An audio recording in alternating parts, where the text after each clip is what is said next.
Good morning, guys. So, ito yung aking ginagawang herbal tea. So, ang tawag dito is pito-pito.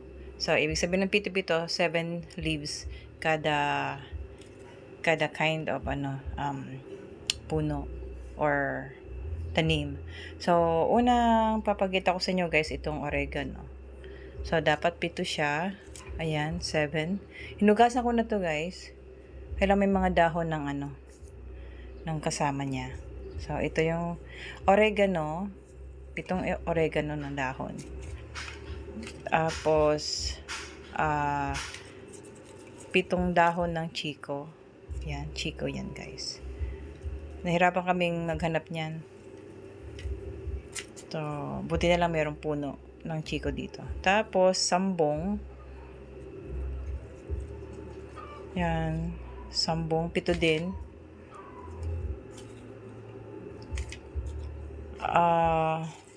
Ito naman yung bayabas. So, para silang magkaparas lang ng ng medyo magkahawig-hawig sila ng tawag dito. Sambong. Pero parang mabalahibo kasi yung sambong kaysa dito sa bayabas. Sa guava. Ayan. So, may malapad. May malapad na sambong. Ayan. Buti may nakita akong sambong. Kasi, mahirap din siyang hanapin. Ito yung natirang bayabas. So, pito din. Basta pito-pito. Ito yung matinik naman. Makahiya naman to. So, medyo, na siya. Kasi, ini-air dry ko kasi siya. Air dry, kaya yan. Nagiging brown na siya. Then ito, yung sampalukan. Maasim ang amoy niya, kaya tinawag na sampalukan. Kasi di ba yung sampalok is maasim? So, ito, sampalukan, makahiya. So, mga pitong yan.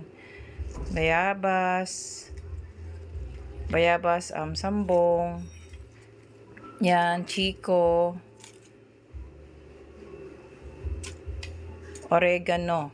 Ayan, yan yung oregano. So, ang kulang pa dito, guys, yung yung kalamansi naman. 3 kalamansi. So, ilalagay ko dyan.